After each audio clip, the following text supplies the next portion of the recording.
مولاي صل وسلم دائما أبدا على حبيبك خير الخلق كلهم. مولاي صل وسلم دائما أبدا على حبيبك خير الخلق كلهم. مولاي صل وسلم دائما أبدا. اور اس کا خاص فضل ہے کہ آج ہم اس مہینے میں سانس لے رہے ہیں جس کو میرے اور آپ کے کریم نبی صلی اللہ علیہ وسلم نے اللہ کا مہینہ کہا ہے، شہر اللہ کہا ہے۔ مہینے سبھی اسی کے ہیں، لیکن جس کو خاص نسبت ہو جائے اس کی شان ہی اور ہو جاتی ہے، اس کا مقام ہی اور ہو جاتا ہے۔ یہ رحمان کا مہینہ ہے، تو اس مہینے میں ہے جسے اللہ اپنا مہینہ کہہ رہا ہے۔ رحمتیں اس کی سارا سال انسان پر برستی ہیں کہ اس کی رحمت کے بغیر دنیا چل نہیں سکتی، لیکن جس مہینے کو خاص اپنی نسبت دے دی اس کی رحمتیں بھی جوبن پر آ جاتی ہیں۔ اس کی رحمتیں اتنی بے پایہ ہو جاتی ہیں کہ انسان اس کا تصور بھی نہیں کر سکتا ہے۔ نبی اکرم صلی اللہ علیہ وسلم کی بے شمار احادیث اس کی عظمت کے حوالے سے ہمارے سامنے ہیں۔ آپ نے فرمایا جب رمضان کا آغاز ہوتا ہے، اس کا چاند طلوع ہوتا ہے، تو فرمایا اللہ تعالیٰ جنت کے دروازوں کو کھول دیتا ہے، جہنم کے دروازے بند کر دیے جاتے ہیں اور شیاطین کو جکڑ دیا جاتا ہے۔ یعنی اب بخشش ہی بخشش ہے، رحمت ہی رحمت ہے، مغفرت ہی مغفرت ہے۔ اب سزا نہیں ہوگی کہ جہنم کے دروازے بند کر دیے گئے۔ کتنا بڑا انعام ہے کہ جہنم کو بند کر دیا، فرمایا جنت کھول دی گئی ہے۔ تھوڑا سا عمل پر اتنا اجر دیا جاتا ہے کہ انسان اس کا تصور بھی نہیں کر سکتا ہے۔ تو اس مہینے میں ہے، اس کی قدر اور اس کی عظمت اسی طرح زیادہ اور اہمیت کی حامل ہے، کیونکہ نسبتیں جتنی بڑھ جاتی ہیں ان کا مقام بھی اتنا ہی بڑھ جاتا ہے، اور اس لیے اس کی قدر کرنے کی، اس کا احساس کرنے کا، اس کی عظمت کو دلوں میں بٹھانے کا حکم دیا گیا ہے کہ اس کا احترام کیا جائے۔ نبی صلی اللہ علیہ وسلم کے بارے میں روایات میں ہے کہ رمضان جوں قریب آتا چلا جاتا تھا، آپ کی محنت اور بڑھتی چلی جاتی تھی، آپ کی تیاریاں اور بڑھتی چلی جاتی تھیں، آپ کی عبادات پر جوبن اور آتے چلے جاتے تھے، آپ کا خدا کی طرف رجوع کرنے میں اور زیادہ کمالات سامنے آتے تھے۔ رمضان کے قریب جیسے جیسے ہو رہے ہوتے تھے، آپ کا انداز بدلتا چلا جا رہا ہوتا تھا۔ رب کو راضی کرنے کے لیے، رب کے حکم کو ماننے کے لیے اپنے آپ کو یوں تیار کر لیتے تھے جیسے کسی محاذ پر جا رہے ہیں۔ تو یہ تو وہ رسول محتشم صلی اللہ علیہ وسلم جن کے نام نامی اس میں گرامی کی وجہ سے ہماری شفاعت ہونی ہے، تو ہمیں کتنا اس رمضان کے لیے تیاری کرنی ہے، کتنا اپنے آپ کو تیار کرنا ہے، اس کا اندازہ ہر ایک شخص خود ہی لگا سکتا ہے کہ ہمیں تو ہمتاً اس کے لیے اپنی ساری صلاحیتیں وقف کر دینی چاہیے۔ ہر ایک کو ایک ہی ذہن میں رہنا چاہیے کہ اللہ کا مہمان ہمارے پاس آیا ہے، خدا کا مہمان ہے جو ہمارے پاس آیا ہے۔ اس کی قدر جتنی کریں گے رب خود راضی ہو جائے گا، اور جب رب راضی ہوتا ہے تو پھر وہ بندے کے اعمال نہیں دیکھتا، اس کو بے پائیں رحمتوں میں ڈھانپ لیتا۔ تو قرآن مجید کہہ رہا ہے کہ یا ایھا الذین آمنو، اے ایمان لانے والو، کتب علیکم الصیام، تم پر روزے لکھ دیے گئے ہیں، فرض کر دیے گئے ہیں۔ علماء لکھتے ہیں کہ کتب علیکم الصیام، کاتبہ لکھنے کو کہتے ہیں، یعنی تمہاری تقدیر میں لکھ دیے گئے ہیں۔ تمہیں جب اللہ نے بنایا تو 7 روزے بھی لکھ دیے کہ اس نے کتنے روزے اس کی زندگی میں آئے، یعنی انسان کے وجود کے ساتھ ہی روزے کو لکھ دیا گیا تھا۔ اتنا بڑا حکم ہے کہ فوراً ہی لکھ دیا گیا کہ تمہاری تقدیر میں لکھے ہوئے ہیں روزے، تم چھوڑ نہیں سکتے اس کو۔ اتنا انسان کو پابند کر دیا گیا ہے کہ اس میں کسی قسم کا بھی انسان کو ادھر ادھر جانے کی اجازت نہیں ہے۔ فرمایا ایمان والوں پر فرض کیے ہیں، اور روزے فرض کیے گئے ہیں۔ صوم ہے کیا؟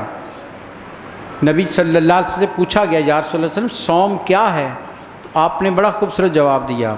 آپ نے فرمایا تم جنگ میں جاتے ہو، محاذ پر جاتے ہو، بڑے سامان لے کر جاتے ہو، دشمن سے بچاؤ کے لیے بڑی چیزیں لے کر جاتے ہو، جب میدان میں جنگ عروج پر ہوتی ہے، کوئی تیر اور تلوار تمہاری طرف آ رہا ہوتا ہے تو تم کیا کرتے ہو؟ تو صحابہ نے کہا یا رسول اللہ ہم ڈھال کو آگے لے آتے ہیں، اس سے اپنے جسم کو بچا لیتے ہیں۔ فرمایا سنو روزہ یہی ڈھال ہے۔ الصوم جنۃ، روزہ ڈال ہے۔ پوچھا یا رسول اللہ صلی اللہ علیہ وسلم کس چیز سے؟ فرمایا دنیا میں شیطان کے حملوں سے ڈال ہے اور آخرت میں دوزخ کے عذاب سے ڈال ہے۔ دنیا میں شیطانی حملوں سے بچا لیتا ہے، ڈال بن کر کھڑا ہو جاتا ہے، اور آخرت میں دوزخ کے عذاب سے بچا لے گا۔ نبی صلی اللہ علیہ وسلم نے ارشاد فرمایا دو چیزوں کو اپنے لیے شفیع بنا لو، اپنے لیے سفارشی بنا لو۔ پوچھا یا رسول اللہ صلی اللہ علیہ وسلم کون سی؟ فرمایا ایک قرآن۔ یا رسول اللہ وہ کیسے؟ فرمایا جو قرآن کی تلاوت کرنے والا ہے، حشر کے میدان میں قرآن رب کے سامنے کھڑا ہو جائے گا اور رب سے کہے گا اے باری تعالیٰ یہ دن بھر تلاوت کرتا رہا، اس کتاب کو پڑھتا رہا ہے، اس نے اپنے آرام کو نہیں دیکھا، تلاوت قرآن میں مگن رہا ہے، یا اللہ اسے اب میرے ساتھ جنت میں روانہ کر۔ یہ نہیں کہا کہ اسے جنت میں بھیج دے، فرمایا قرآن کہے گا میرے ساتھ اسے جنت میں بھیج۔ پوچھا یا رسول اللہ دوسرا؟ فرمایا دوسرا روزہ ہے جو حشر میں ان مومن کے سامنے ساتھ اس کے کھڑا ہوگا اللہ کے سامنے اور سفارش کرے گا کہ یا رب العالمین اس نے دن بھر کچھ نہیں کھایا، بھوک برداشت کی، پیاس برداشت کی، موسم کی سختی گرمی کو دیکھا، ہر چیز برداشت کی ہے، یا اللہ اسے اب میرے ساتھ جنت میں روانہ کر۔ فرمایا یہ دو چیزیں حشر میں تمہاری شفیع بن جائیں گی، سفارشی بن جائیں گی۔ روزہ اتنی بڑی عبادت ہے کہ کل قیامت کے روز مومن کا شفیع بن کر کھڑا ہو جائے گا، اور یہ رب کو کتنا پیارا ہے۔ میرے نبی صلی اللہ علیہ وسلم نے ارشاد فرمایا جنت کے دروازوں میں سے ایک دروازہ باب الریان فقط روزہ دار کے لیے وقف کر دیا گیا ہے۔ آواز دی جائے گی کہ روزہ دارو تم ادھر سے جنت میں آ جاؤ، تمہارے لیے الگ سے انتظام کیا گیا ہے، تمہارے لیے خاص اہتمام کیا گیا ہے کہ جنت کا الگ راستہ بنا دیا گیا ہے، تم ادھر سے جنت میں داخل ہو جاؤ۔ کتنا اہتمام ہے روزہ دار کے لیے، کتنی شان اور عظمت دی جا رہی ہے اس روزے کی وجہ سے۔ روزہ کتنی بڑی عبادت ہے، یہ ذہن میں رکھیے، جتنی بھی عبادات ہیں سب میں ریا ہو سکتی ہیں، سب میں دکھاوا آ سکتا ہے۔ نماز کوئی کسی کو دکھانے کے لیے پڑھ رہا ہوگا، زکوٰۃ دیتے ہوئے لوگ اپنے گھر کے باہر لوگوں کی لائن لگا لیتے ہیں کہ تصویر کھینچے اور پتہ چلے بڑا سخی ہے۔ حج کے لیے جاتے ہوئے پورا علاقہ اکٹھا کیا جا سکتا ہے کہ لوگوں کو پتہ چلے حاجی ہے، لیکن فقط ایک عبادت ایسی ہے جس میں ریا نہیں، اور وہ روزہ ہے۔ یہ رکھنے والا جانتا ہے یا جس کے لیے رکھا ہے وہ جانتا ہے، کوئی اور نہیں جانتا۔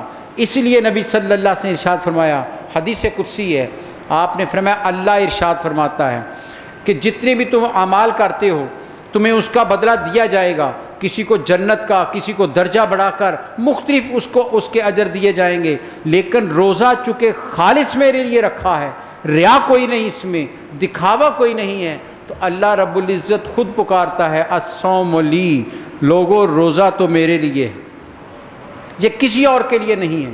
الصوم لی میرے لیے ہے، وَأَنَا أَجْزِي بِهِ، اجزا بہی بھی آیا ہے، اجزی بہی بھی آیا ہے کہ روزہ میرے لیے ہے اور اس کا بدلہ بھی میں ہی ہوں، کوئی اور بدلہ نہیں ہے۔ روزے کا بدلہ فقط اور فقط رب کی ذات ہے، اور اس کی وضاحت نبی صلی اللہ علیہ وسلم دوسری حدیث میں خود بیان کر دی۔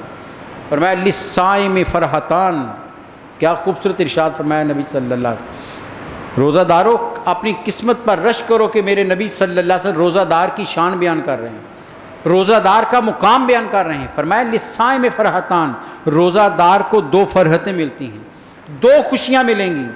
پوچھا یا رسول اللہ صلی اللہ علیہ وسلم کون کون سی؟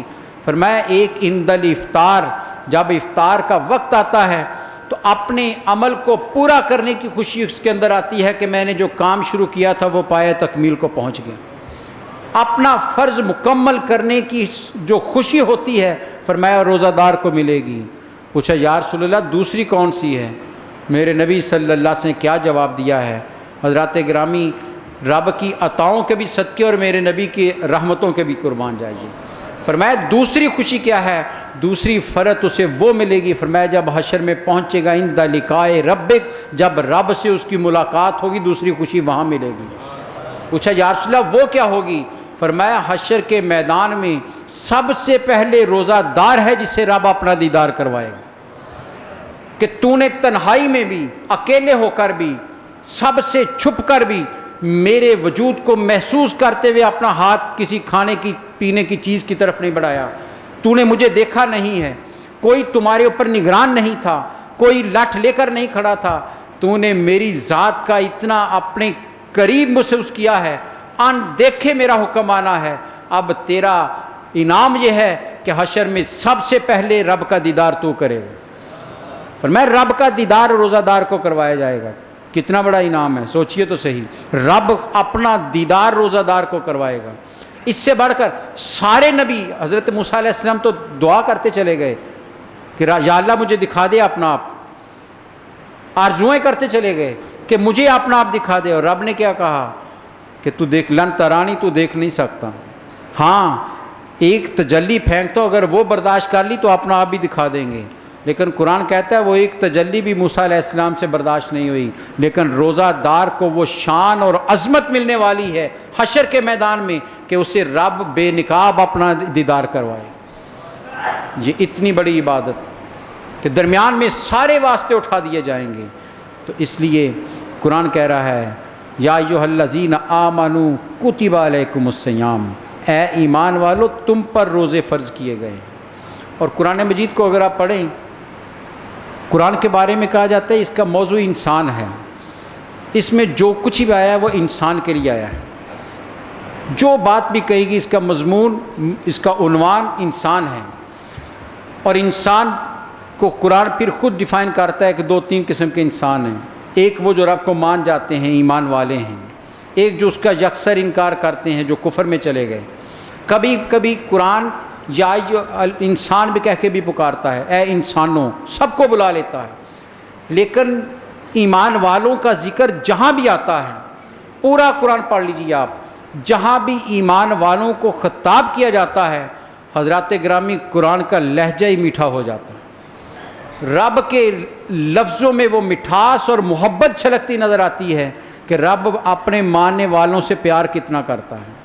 اور جب کفر کی بات آتی ہے، جب کفر کو مخاطب کرتا ہے تو اس میں رب کی جلالت کا اظہار ہوتا ہے، رب کے شان کا اظہار ہوتا ہے، رب کے کبریائی کا بیان کیا جاتا ہے کہ پڑھنے والے کے دل دہل جاتے ہیں کہ کس وجود کے سامنے کھڑے ہیں، کیونکہ وہ انکار کرنے والے ہیں، رب اپنی جلالت ان کو دکھاتا ہے، اور یہاں تو ماننے والے ہیں اپنی شان رحیمیت دکھا رہا ہے۔ فرق نظر آئے گا آپ کو قرآن پڑھتے ہوئے۔ تو فرمایا یا ایھا الذین آمنوا، اے میرے نبی کو مان کر مجھ پر ایمان لانے والے۔ ایمان تبھی مکمل ہوتا ہے نا، فقط اللہ کو مان کر ایمان مکمل ہوگا؟ میرے نبی کو مان کر مجھے ماننے والوں تم ایمان والے ہو۔ جو میرے نبی کو نہیں مانتا وہ مجھے مانے یا نہ مانے اس کا ایمان ہی نہیں ہے۔ ماننے کے لیے بنیادی شرط یہ ہے کہ در مصطفیٰ پر جانا پڑے گا، نبی صلی اللہ علیہ وسلم کی غلامی کا توق گلے میں ڈالو گے تو رب کے بندے بنو گے، ورنہ رب کہتا تیرا میرے ساتھ کوئی تعلق نہیں ہے، جتنی مرضی۔ شیطان نے عبادت کی ہے، کتنی عبادت کی، پڑھیے تک مفسرین کو، سال ہر سال رب کی عبادت کی ہے، لیکن رب کے نبی کی شان کا اظہار نہیں کر سکا، مان نہیں سکا ہے، رب کے نبی کی عظمت کا اقرار نہیں کر سکا۔ رب نے اس کی سال ہر سال کی عبادت کو اٹھا کر پھینک دیا اور یہ کہا کہ اب قیامت تک میرے دربار سے نکل جاؤ۔ دھتکار دیا اسے کہ جو نبی کی عظمت کا انکار کرتا ہے، یہ تو ایک نبی ہیں اور جو امام الانبیاء ہیں، جو سارے نبیوں کے امام ہیں، ان کی شان کتنی ہے، انسان اس کا اگر سوچے تو دل کانپ اٹھتے ہیں کہ ان کا مقام اور مرتبہ کتنا ہے۔ تو رب کہہ رہا ہے اے ایمان والو تم پر روزے فرض کیے گئے ہیں، کسی غیر پر نہیں کیے، کسی کافر پر نہیں کیے، کسی اور وجود پر نہیں کیے، جو دعوی ایمان کر رہا ہے، جو نبی صلی اللہ علیہ وسلم کو مان کر رب کا کہ ایک ہونے کا اعلان کرتا ہے کہ میں مسلمان ہوں، رب کہتا ہے میں اس سے خطاب کر رہا ہوں، دوسرے کو بلاتا ہی نہیں رب۔ پہلے خدا قرآن نے سب سے پہلے تفریق کر دی، ایمان والو تم بات سنو گے، دوسرا کوئی سنے یا نہ سنے اس کو ہم خطاب کرتے ہی نہیں ہیں. ارے ایمان والو روزہ تو تمہارے لیے رکھا گیا ہے. دعویٰ ایمان ہو, اپنے آپ کو مسلمان بھی کہے اور پھر روزہ نہ رکھے تو قرآن کی یہ آیت اسے جھنجھوڑ رہی ہے. اسے اپنے ایمان کے دعوے پر پھر سوچنا پڑے گا, ایک سوالیہ نشان اس پر کھڑا ہو جائے گا. رب تو کہہ رہا ہے ایمان والو تم پر روزے فرض ہیں, اور انسان ایمان کا دعویٰ بھی کرے اور روزہ نہ رکھے. لیکن یہ ذہن میں رکھیے رب سے بہتر بندے کو کوئی نہیں جانتا. اس نے جس کے اندر اس کو برداشت کرنے کی طاقت نہیں تھی اس کا اظہار آگے کر دیا ہے. فمن کان منکم مریضا او علی سفر فعدۃ من ایام اخر. جو مسافر ہو یا بیمار ہو اس کو رب خود ہی چھوڑ رہا ہے, اجازت خود دے رہا ہے, کیونکہ طاقت وہ دیتا ہے, برداشت کرنے کا حوصلہ وہ دیتا ہے. اسے خبر ہے کہ روزہ کون رکھ سکتا ہے. فرمایا مریض ہو چھوڑ دو, مسافر ہو چھوڑ دو, شیخ فانی ہو چھوڑ دو. لیکن اگر ان تینوں کیٹیگری میں نہیں آتے تو ایمان کا دعویٰ بھی ہے تو پھر روزہ رکھنا پڑے گا. پھر روزے سے انکار نہیں ہو سکتا, پھر ہر صورت میں روزہ رکھنا پڑے گا, کیونکہ رب نے جو چھوڑ سکتے ہیں ان کو برملا اعلان کر دیا ہے. بیمار چھوڑ دے, مسافر چھوڑ دے. اور یہ حضرات گرامی ذہن میں رکھیے ایک بہت بڑی غلط فہمی ہے کہ بیمار کون ہے. بیمار میں خود اپنے آپ کو ڈکلیئر نہیں کر سکتا. شرعی طور پر بیمار وہ ہوتا ہے جسے مستند ڈاکٹر کہے کہ اس کا روزہ رکھنے سے اس کا مرض بگڑنے کا خطرہ ہے, اس کی جان کو خطرہ ہے, وہ شرعی بیمار ہے. ہر شخص بیمار نہیں ہے. یہ بڑا نازک مسئلہ ہے, ہم گھر بیٹھ کر فیصلہ کر لیتے ہیں بیمار ہیں.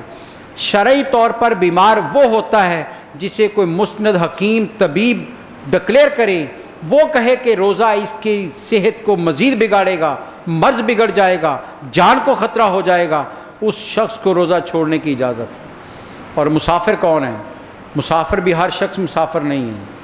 مسافر بھی شرعی مسافر وہ ہے جس کے بارے میں آج کے اندازے کے مطابق 92 کلومیٹر کا سفر جس نے کرنا ہو وہ شرعی مسافر ہے. اپنے گھر سے چل کر 92 کلومیٹر کی منزل پر پہنچنا ہو وہ شرعی مسافر ہے, وہ روزہ چھوڑ سکتا ہے. یہ ذہن میں رکھیے گا. یہ فقہا نے بڑی کلیئر اس بارے میں آرا دی ہیں, کوئی اس میں کسی کو شک و شبہ نہیں ہے.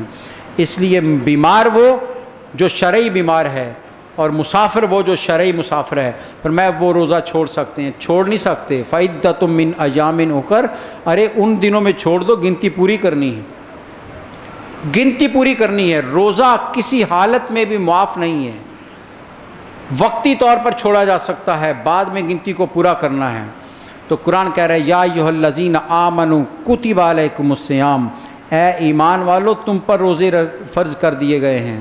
اور ساتھ ہی رب کتنا مہربان ہے, ایک تسلی بھی دے رہا ہے کہ گھبرا نہ جانا کیونکہ نیا حکم آ گیا. کما کتب علی الذین من قبلکم, ارے تم سے پہلی امتوں پر بھی ہم نے رکھے تھے. یہ حکم پچھلی امتوں پر بھی آیا تھا. اور علماء لکھتے ہیں کہ ہر امت میں روزہ فرض رہا ہے, ہر امت میں روزہ فرض رہا ہے. اس کی نوعیت اور احکامات مختلف رہے ہیں لیکن روزے کا حکم ہر امت میں آیا. اور یہ اتنی بڑی عبادت ہے, رب کو اتنا قبول اور اتنا منظور ہے یہ عبادت. آج بھی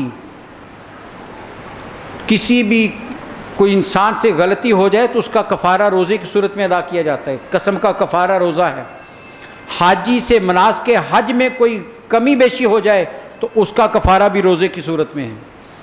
یعنی معافی تب ملتی ہے جب روزہ رکھتے ہو. رب کو منظور اتنا ہے کہ روزہ رکھو گے تو تمہاری غلطی معاف کر دوں. اور روزہ ہے کیا ذرا غور تو کیجئے. روزہ اصل میں بندہ اپنے آپ کو رب کے رنگ میں رنگنے کی کوشش کرتا ہے, رب کے رنگ میں رنگے جانے کی کوشش کرتا ہے. رب کا کیا رنگ ہے؟ صبغۃ اللہ. قرآن کہتا ہے اللہ کا رنگ, اور اس سے بہتر کس کا رنگ ہے؟ کیا ہے اللہ کا رنگ؟ قرآن کہتا ہے تمہارا رب وہ ہے جسے نیند تو دور کی بات اونگ بھی نہیں آتی. لا تاخذہ سنۃ ولا نوم. ارے نیند تو بہت دور کی بات ہے, اس سے لمحاتی اونگ بھی نہیں آتی, اتنا ہماتن بیدار ہے, بیدار خدا ہے. تو فرمایا رنگ میں رنگ جاؤ. مومن روزے میں رات کو اپنے بستر کو چھوڑ کر تراویح میں کھڑا ہو جاتا ہے اور فجر سے پہلے پھر اٹھ کر سحری کا اہتمام کر رہا ہے، وہ نیند کو قربان کر کے رب کے رنگ میں رنگنے کی کوشش کر رہا ہے۔ اور میں رب کے رنگ میں رنگے جانے کے لیے روزہ بہترین صورت ہے۔ رب کا دوسرا رنگ کیا ہے؟ اور میں رب کھانے پینے سے بے نیاز ہے، اسے کوئی احتیاج نہیں کھانے پینے کی۔ تو فرمایا مومنو تم بھی کچھ دیر کے لیے کھانا پینا چھوڑو تاکہ تمہارے اندر معرفت الہی اتر سکے، اسرار الہی کھل سکیں، تمہارے اندر رب کی معرفت آ سکے اور قرآن کے انوارات تمہارے اندر جلوہ گر ہو سکیں، کیونکہ جب تم دنیا کی چیزوں کو چھوڑو گے تو پھر رب کے انوارات تمہارے اندر اترتے ہیں۔ تو روزہ معرفت الہی کا ذریعہ بنتا ہے، اسرار الہی کھلتے ہیں اس وجود پر جو روزہ رکھتا ہے۔ اور نبی صلی اللہ علیہ وسلم، پوچھیے اماں عائشہ صدیقہ رضی اللہ تعالیٰ عنہ سے، فرماتی ہیں کہ آپ رمضان کے بعد شعبان کا مہینہ ہوتا تھا جس میں کثرت سے روزہ رکھتے تھے، اس کے علاوہ ہر سوموار کو روزہ رکھتے تھے اور ہر مہینے کی 13، 14، 15 تاریخ کو روزہ رکھتے تھے، کثرت سے روزہ رکھتے تھے سرکار دو عالم صلی اللہ علیہ وسلم۔ کیوں؟ انہیں خبر تھی کہ روزے کا مقام کیا ہے، روزے کی عظمت کیا ہے۔ قرآن ہی کہہ رہا ہے، یہ جو آیت میں نے پڑھی ہے اسی کو آگے لے جائیں آپ۔ قرآن کہتا ہے بیمار چھوڑ دے، مریض چھوڑ دے، بوڑھا چھوڑ دے، جو اتنا ضعیف ہو گیا کہ اس کی صحت ہی نہیں ہے، یا ایسا بیمار ہے کہ اب صحت بحالی کی امید نہیں ہے، وہ اپنی جگہ کسی کو روزہ رکھوا دے۔ سب اجازتیں دے کر قرآن کا آخر میں جملہ سنیے، رب چاہتا کیا ہے، رب کو پیارا کیا لگتا ہے؟ فرمایا وَأَن تَصُومُوا خَيْرٌ لَكُمْ۔ قرآن کہہ رہا ہے اگر تم بیمارو، اے سفر کرنے والو، اے شیخ فانی، ضعیف، ساری تمہیں سہولتیں دیتے ہیں، روزہ چھوڑنے کی اجازت بھی دیتے ہیں، لیکن رب کی رضا کیا ہے؟ وَأَن تَصُومُوا خَيْرٌ لَكُمْ، اگر تم روزہ رکھ لو تو یہی تمہارے لیے بہتر ہے۔ اگر تم روزہ رکھ لو، اس سے ثابت یہ علماء لکھتے ہیں، تقریباً ہر ایک مفسر نے اس بات کی ہے، وہ کہتے ہیں اس سے ثابت یہ ہوتا ہے کہ رب چاہتا یہ ہے کہ میرا بندہ روزہ کسی حال میں نہ چھوڑے۔ اور نبی صلی اللہ علیہ وسلم کی حدیث سنیے، آپ نے فرمایا رمضان کا روزہ بعد میں گنتی پوری کی جا سکتی ہے، فرمایا بعد میں سارا سال بھی روزہ رکھتے رہو رمضان کے روزے کا درجہ نہیں پا سکتے۔ رمضان کے روزے کا مقام اور مرتبہ اتنا ہے کہ سارا سال بھی روزہ رکھتے رہو رمضان کا اجر نہیں ملنے والا۔ اسی لیے قرآن کہہ رہا ہے وَأَن تَصُومُوا خَيْرٌ لَكُمْ، ارے روزہ رکھ لو تو بہتر ہے۔ ارے دیکھو اپنے نبی کی طرف، دیکھو مصطفیٰ صلی اللہ علیہ وسلم کی طرف، دیکھو امام الانبیاء کی طرف، نبی صلی اللہ علیہ وسلم کے وجود کی طرف دیکھو۔ مدینہ سے چل کر جون جولائی کے مہینے میں سخت گرمی کا موسم ہے، 70 میل کا سفر کر کے بدر کے میدان میں پہنچتے ہیں اور میرے نبی اور صحابہ روزہ رکھے ہوئے ہیں۔ قرآن ایسے نہیں کہہ رہا وَأَن تَصُومُوا خَيْرٌ لَكُمْ، اپنے نبی کی ادا کو دیکھا ہے۔ ارے جس نبی نے سفر میں روزہ نہیں چھوڑا، جنگ کے لیے جاتے ہوئے روزہ رکھا ہے، اے ایمان والو گھر میں بیٹھے روزہ کیوں چھوڑ رہے ہو؟ رب کہتا ہے روزہ رکھ لو تو یہی بہتر ہے، کیونکہ میرے نبی نے سفر میں بھی روزہ نہیں چھوڑا۔ بدر کی جنگ ہے، سب سے مشکل ترین جنگ ہے، پہلا مارکا ہے حق و باطل کا۔ میرے نبی گھر سے نکلے ہیں، صحابہ 7 ہے 313، 70 کوس کا فاصلہ ہے، عرب کی گرمی ہے، سواری اونٹ ہے اور وہ بھی پورے نہیں ہیں، کوئی پیدل چل رہا ہے، عرب کی تپتی ریت ہے جس پر سفر ہو رہا ہے، اور میرے اور نبی اور صحابہ اکرام روزہ رکھے ہوئے ہیں۔ تو پیغام دے رہے ہیں، ارے میرا نام لینے والو، میرے نام پر اپنے آپ کو قربان کرنے والو، گھر میں بیٹھ کر روزہ چھوڑو گے تو کل سامنا کیسا کرو گے؟ کیسے میرے سامنے آؤ گے؟ تمہارے پاس تو ہر سہولت موجود ہے، پھر روزہ چھوڑ کیسے سکتے ہو؟ رب یہی کہہ رہا ہے وَأَن تَصُومُوا خَيْرٌ لَكُمْ، ارے روزہ رکھ لو تو یہی بہتر ہے، ان کنتم تعلمون۔ کیا بات کہی رب نے، اگر تم جانتے روزے کی عظمت کو، اگر پہچان لو روزے کی شان کو، اگر روزے کے مقام اور مرتبے کو تم سمجھ جاؤ تو تم کبھی روزہ چھوڑو نہ۔ اتنی بڑی رمضان کے روزے کی فضیلت ہے، اور کتنا بندے کو کیا کچھ دے جاتا ہے۔ میرے اور آپ کے کریم نبی صلی اللہ علیہ وسلم نے ارشاد فرمایا روزے کی میں اجر کتنا ہے، روزے میں طاقت کتنی ہے۔ فرمایا جو ایمان والا صحیح بخاری کی روایت ہے، فرمایا نبی صلی اللہ علیہ وسلم من صام رمضانا ایمانا و احتسابا غفر له ما تقدم من قبل او کما قال رسول اللہ صلی اللہ علیہ وسلم، فرمایا جس نے رمضان کا روزہ رکھا ایمان کی حالت میں، اللہ اور اس کے رسول پر ایمان رکھتے ہوئے روزہ رکھا اور اس یقین کے ساتھ رکھا کہ اللہ اجر دے گا، دنیا دار سے نہیں لینا، کسی شخص سے اس کا اجر نہیں لینا، اجر کی امید اللہ سے رکھے، تو فرمایا اس روزے کی طاقت کتنی ہے، غفر لہ ما تقدم من قبل، جتنے پچھلے گناہ ہیں سارے معاف کر دیے جاتے۔ ایک روزے کی شان اتنی ہے، ایک روزے میں جان اتنی ہے، ایک روزے میں طاقت اتنی ہے کہ پچھلے سارے گناہوں کو معاف کر دیتا ہے۔ اور آئیے اپنے کریم نبی کی ایک اور بشارت سنتے ہیں روزہ دار کے لیے۔ میرے اور آپ کے نبی صلی اللہ علیہ وسلم نے ارشاد فرمایا جب رمضان کا مہینہ گزرتا ہے، ختم ہوتا ہے، تو فرمایا مومن یوں ہو جاتا ہے جیسے اس نے آج جنم لیا ہو کہ کوئی گناہ اس پر رہتا ہی نہیں۔ رمضان اس کے سارے گناہوں کو صاف کر دیتا ہے، مہینہ پورا اس کے گناہوں کو دھو کر چلا جاتا ہے، یوں ہوتا ہے جیسے اس نے آج دنیا میں جنم لیا ہو، آج دنیا میں پیدا ہوا ہو، کوئی گناہ اس پر نہیں رہتا۔ وہ مہینہ ہم پر گزر رہا ہے، اس کا آغاز ہو چکا ہے اور اس کے پہلے عشرے سے گزر رہے ہیں، جس کے بارے میں نبی رحمت صلی اللہ علیہ وسلم نے ارشاد فرمایا اولہ رحمتن، ارے جب رمضان شروع ہوتا ہے اس کا پہلا عشرہ رب کی رحمتیں لے کر آتا ہے، رب کی رحمت کی پکار لے کر آتا ہے، نوید لے کر آتا ہے، رب کی رحمتیں بے پایاں اترتی انسانیت پر، ارے رحمت کی بارش برستی جاتی ہے، اور جب دوسرا عشرہ شروع ہوتا ہے تو اس بارش نے گناہوں کو دھو ڈالتا ہے اور پھر بخشش شروع ہو جاتی ہے، مغفرت کا شروع ہو جاتا ہے عشرہ، اور جب مغفرت اپنے کمال کو پہنچتی ہے تو پھر پیچھے کیا رہ جاتا ہے، فرمایا جب آخری عشرہ آتا ہے تو رب دوزخ سے رہائی کا پروانہ دے دیتا ہے۔ رمضان کے تینوں عشروں کی شان کا اندازہ کیجئے کہ بارش رحمت کی برستی ہے۔ علماء لکھتے ہیں کہ کہیں کوئی مٹی لگی ہو بہت گہری، بارش برسے اور خوب موسلادھار برسے تو آہستہ آہستہ وہ داغ جو ہے وہ دھلنا شروع ہو جاتا ہے، اور جب خوب کھل کر بارش ہو جاتی ہے تو وہ داغ صاف ہو جاتا ہے۔ وہ کہتے ہیں روزے کی یہی کیفیت ہے، پہلا عشرہ رب کی رحمت کی بارش لے کر آتا ہے، مومن کے دل کے سارے داغوں کو دھو ڈالتا ہے، جو سارا سال گناہ کیے ہیں، رحمت باری اس داغ کو دھوتی چلی جاتی ہے، اور جب وہ داغ صاف ہوتا ہے تو رب اس کو معاف کر دے، بخشش کر دیتا ہے، عشرہ مغفرت آتا ہے، بخشش ہو جاتی ہے، اور بخشا ہوا انسان پھر جہنم میں نہیں جنت میں جائے گا، پھر اس کے لیے جنت ہے، دوزخ سے رہائی کا پروانہ اس کو مل جاتا ہے۔ تو حضرات گرامی اس مہینے کو یوں گزارنا ہے کہ لمحہ لمحہ خدا کی عبادت کرنی ہے، یہ خدا کو اپنے قریب تر محسوس کرنے کا مہینہ ہے،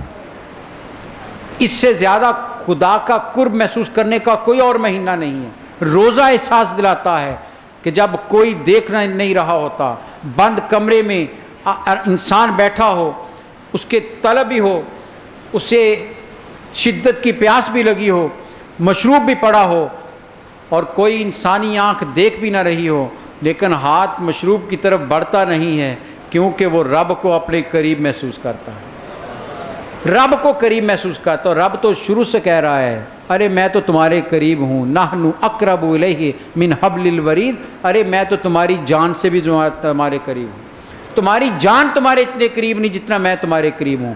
اور ایک دوسری جگہ قرآن کہتا ہے جہاں تم دو ہوتے ہو، اے مومنو سنو، جہاں تم دو ہوتے ہو رب کہتا ہے تیسرا میں ہوتا ہوں، جہاں تم تین ہوتے ہو چوتھا میں ہوتا ہوں، تم تھوڑے ہو یا زیادہ میں تمہارے ساتھ ہوتا ہوں۔ ارے جسے یقین ہو جائے کہ میرا مالک میرے ساتھ ہے وہ بے نیاز ہو جاتا ہے، بے فکر ہو جاتا ہے، اسے تمام خوف ختم ہو جاتے ہیں، وہ ڈرتا کسی سے نہیں ہے، گھبراتا کسی سے نہیں ہے کہ مالک میرے ساتھ ہے۔ رب تسلی دے رہا ہے روزہ دار کو رب تسلی دے رہا ہے، ارے تمہارے ساتھ تو میں ہوں، ان اللہ مع الصابرین، روزہ تو صبر کی ایک علامت ہے، اور صبر کرنے والوں کو رب کہتا ہے میں تمہارے ساتھ ہوں۔ تو رب کو قریب تر محسوس کرنے کا مہینہ ہے۔ آئیے اپنی راتیں بھی آباد کریں، بستر کو چھوڑ کر قرآن کی تلاوت کے لیے کھڑے ہو جائیں، ہاتھ باندھ کر قرآن کے سامنے کھڑے ہو جائیں کہ کل قیامت کو یہ ہماری سفارش کرے کہ یا باری تعالیٰ اس نے سارا دن مزدوری کی تھی، روزہ بھی رکھا تھا، رات اسے نیند ستا رہی تھی، لیکن اس نے تیرے کلام کی خاطر نیند بھی قربان کر دی، اس کا حق بنتا ہے کہ اسے میرے ساتھ جنت میں روانہ کر دے۔ سفارش تو اصل شفیع تو میرے نبی صلی اللہ علیہ وسلم کی ذات ہے نا، شفاعت کبریٰ تو انہی کی ہے، لیکن میرے نبی نے کتنے مومن کو تسلیاں دے دیں، کتنے شفیع اور بنا دیے۔ فرمایا روزہ بھی تمہارا شفیع بن جائے گا، قرآن بھی تمہارا شفیع بن جائے گا جو ان سے اپنا رشتہ جوڑ لیتا ہے۔ اور رمضان کا مہینہ قرآن کا مہینہ ہے، رب کی کلام کو پڑھنے کا مہینہ ہے، تراویح میں پڑھا جا رہا ہے، تلاوت کی جا رہی ہے، نزول کا مہینہ ہے، اور مومن کی شب و روز میں قرآن اترتا ہوا نظر آتا ہے۔ اس لیے ارشاد فرمایا جا رہا ہے کہ لعلکم تتقون، تم روزہ رکھو گے تو تمہارے اندر خدا خوفی پیدا ہو جائے گی، خدا کا ڈر پیدا ہو، خشیت الہی آئے گی۔ روزے کا مقصد قرآن نے بیان کر دیا کہ لوگوں روزہ رکھوایا کیوں جا رہا ہے، ایک ہی مقصد ہے، اس پروردگار عالم کا خوف دل میں بٹھا لو، ہر لمحے خدا تمہارے ساتھ رہے۔ اتق اللہ، میرے نبی صلی اللہ علیہ وسلم نے ارشاد فرمایا اللہ سے ڈرتے رہو جہاں بھی تم ہو، جس مقام پر بھی ہو اللہ سے ڈرتے رہو، خوشحالی میں ہو تو خدا سے ڈرو، غربت میں ہو تو پھر بھی خدا سے ڈرو، صحت ملی ہے تو خدا خوفی رہے، اگر بیماری میں ہو تو خدا سے ڈرو، کسی بھی مقام پر ہو خدا کا خوف دل میں رہے۔ اور روزہ یہی تقوی پیدا کرنے کے لیے آتا ہے، متقی بنا دیتا ہے، تقوی شعار بنا دیتا ہے۔ اور متقی کیا کرتا ہے؟ علماء لکھتے ہیں متقی ہر وہ کام کرتا ہے جس سے وہ راضی ہوتا ہے، اور ہر اس کام سے دور ہو جاتا ہے جس سے وہ ناراض ہوتا ہے۔ اس لیے علماء اکرام نے بات کہی ہے، اور میں آپ کے سامنے رکھنے میں کوئی آر محسوس نہیں کرتا۔ علماء کہتے ہیں کہ روزے میں کیا کرتا ہے مومن؟ صبح سے شام تک ہر حلال چیز کو چھوڑ دیتا ہے۔ چھوڑتا ہے کہ نہیں چھوڑتا؟ حلال چیز چھوڑ دی ہے نا، سارے روزہ دار بیٹھے ہیں، آب زمزم بھی سامنے آ جائے کوئی ہاتھ نہیں بڑھائے گا، اس سے زیادہ پاکیزہ پانی تو دنیا میں کوئی نہیں ہے۔ مدینہ کی کھجور پر تو سارے مر مٹتے ہیں، لیکن روزے کی حالت میں وہ بھی کوئی ہاتھ نہیں لگاتا۔ روزہ ایک سبق اور ایک پیغام دے رہا ہے، اے رمضان میں حلال چیز سے رب کے حکم پر کچھ دیر کے لیے پہرے لگانے والے، جن چیزوں پر پروردگار نے ساری زندگی کے لیے پہرا لگایا ہے ان کی طرف تم ہاتھ کیسے بڑھا سکتے؟ یہ سوچ اور فکر دے کر جاتا ہے کہ آج چند گھنٹوں کے لیے 15-16 گھنٹے کے لیے تم حلال بھی چھوڑ رہے ہو، ارے جسے اس نے ساری زندگی کے لیے حرام قرار دیا ہے ان کی طرف تمہاری آنکھ اٹھ کیسے سکتی ہے، ہاتھ بڑھ کیسا سکتا ہے، تمہارے قدم اس محفل کی طرف جا کیسے سکتے ہیں؟ سوچو تو صحیح، روزہ تمہیں یہ احساس دلانے کے لیے آتا ہے، یہ مشق کروانے کے لیے آتا ہے کہ رب کو مانا ہے تو رب کو سارا سال مانو، رب تو ازل سے ہے ابد تک ہے، ہم نہیں بھی تھے تو رب تھا، ہم نہیں بھی ہوں گے تو رب ہوگا، اس کا حکم ازلی ہے اور ابدی ہے۔ وہ تو کہتا ہے کہ شراب، جوئے، بدکاری، فحاشی ان کے قریب ہی نہ جاؤ، ساری زندگی کے لیے روزہ ہے۔ تو ایک مومن جو رمضان میں چند گھنٹے کے لیے پہرے لگا لیتا ہے، وہ غیر رمضان میں ان چیزوں کو کیسے اپنے قریب آنے دے گا؟ یہ سوچنے والی بات ہے۔ یہ رمضان فکر دے کر جاتا ہے، یہ رمضان انسان کے ضمیر کو جھنجھوڑ کر جاتا ہے، انسان کو ایک سوال دے کر جاتا ہے کہ اس پر غور کرو کہ ایسے ہی پریکٹس نہیں کروائی جا رہی، رب ایسے ہی تو مہینے کے لیے تم سے کھانا پینا نہیں چھڑوا رہا، تمہارے لیے باقی حرام اشیاء سے بچنے کے لیے تمہیں تیار کر رہا، یہ مہینہ تمہارے اندر قوت ارادی پیدا کر رہی ہے، برداشت کی قوت پیدا کر رہی ہے کہ ان چیزوں کی طرف نہیں بڑھنا جن سے رب نے ساری زندگی کے لیے تمہیں روک دیا ہے۔